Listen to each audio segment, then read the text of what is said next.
Selamat datang di sesi pendalaman kita hari ini. Kita punya satu materi renungan singkat nih, judulnya Kemuliaan yang Dibagikan. Sumbernya ringkas saja, tapi fokusnya tajam banget ke satu ayat kunci. Nah, tujuan kita sekarang, ya mau coba sama-sama gali apa sih inti dari konsep kemuliaan bersama ini, dan apa dampaknya buat cara pandang Anda sehari-hari. Pusatnya itu ada di Roma 8 ayat 17 bagian akhir. Gini bunyinya, supaya kita juga dipermuliakan bersama-sama dengan Dia. Oke, coba kita lihat ini deh.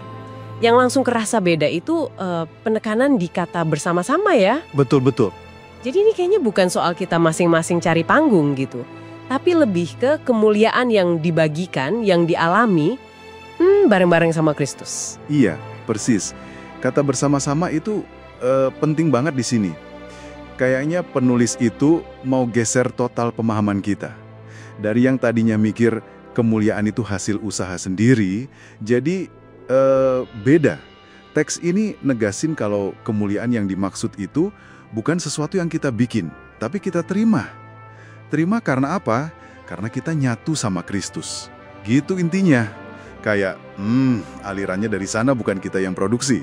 Wah iya ya, ini konsep yang lumayan melawan arus sih kalau dipikir-pikir. Apalagi zaman sekarang kan fokusnya ke pencapaian pribadi banget. Nah, buat bantu kita paham, renungan ini pakai analogi.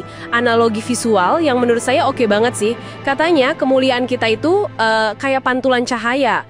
Kita emang bisa kelihatan bersinar, tapi sinarnya itu cuma pantulan dari kemuliaannya Dia. Gitu. Menarik.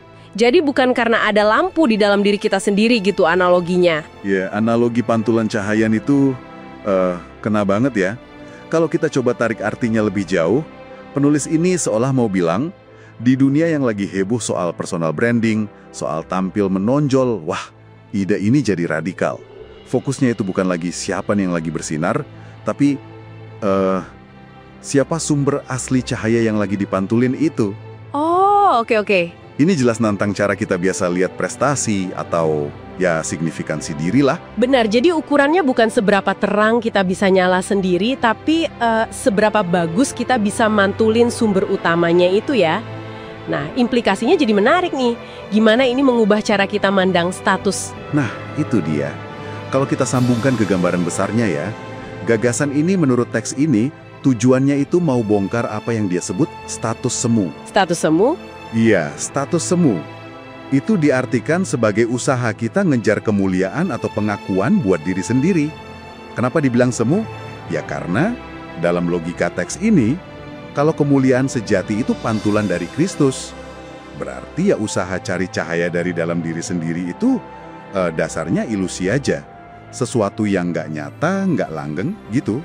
Oke.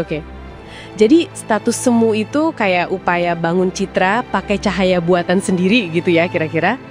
Terus kalau gitu apa dong definisi kemuliaan sejati menurut perspektif teks ini? Definisi yang ditawarin sih cukup jelas ya. Kemuliaan sejati itu momen ketika justru Kristus yang dimuliakan di dalam diri kita, lewat hidup kita. Jadi bukan pas kita berhasil bikin orang lihat kita, tapi pas kehadirannya, karakternya, itu yang terpancar keluar. Fokusnya jadi kebalik 180 derajat. Wah, itu pergeseran yang fundamental banget ya. Nah, pemahaman ini kan pasti bawa kita ke refleksi pribadi ya. Dan penulisnya juga kayaknya langsung ngarahin ke sana. Ada semacam pertanyaan buat kita renungkan gitu ya. Tepat sekali. Teks ini langsung ajak kita nanya ke diri sendiri. Seberapa sering ya kita ini mungkin nggak sadar juga masih kejebak nyari kemuliaan buat nama sendiri. Entah itu di kerjaan, pelayanan, atau mungkin ya pas ngobrol biasa aja gitu. Iya juga ya. Ini bukan ngajak buat ngejudge diri sendiri sih, tapi lebih kayak yuk evaluasi jujur di hadapan Tuhan. Sambil doa juga, supaya hidup kita ini benar-benar cuma jadi cermin aja. Cermin yang mantulin kemuliaannya Dia. Jadi semacam ajakan buat periksa motivasi kita yang paling dalam ya. Dan sebagai penutupnya nih, renungan ini nggak cuma ninggalin kita sama pertanyaan aja kan ya. Tapi ada juga semacam harapan atau doa gitu ya. Betul, ada semacam penguatan positif di akhir. Bunyinya ya kurang lebih, semoga hidup kita hari ini bisa memantulkan cahaya kemuliaan Kristus. Ini kayak doa biar fokus kita seharian ini tetap kejaga gitu. Arahnya keluar ke Dia, bukan malah balik ke ego kita lagi. Oke. Jadi kalau kita rangkum sedikit ya, inti dari pendalaman kita dari teks ini tuh ada tawaran pergeseran cara pandang yang lumayan dalam. Dari yang tadinya ngejar-ngejar kemuliaan buat diri sendiri, jadi paham kalau kemuliaan sejati itu sifatnya bareng-bareng, dibagikan.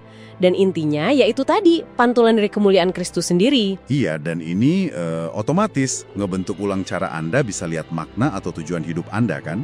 Perspektif teologis yang spesifik dari bacaan ini kan nekeninnya kesatuan dan refleksi ya, bukan pencapaian solo.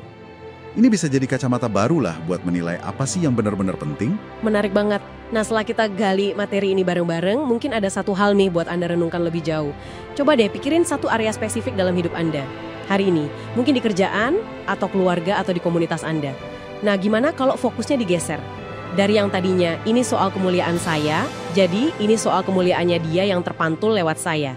Kira-kira pergeseran fokus itu bisa secara nyata mengubah tindakan Anda atau reaksi Anda atau cara pandang Anda di area itu nggak ya? Nah itu mungkin sesuatu buat dibawa pulang dan direnungkan.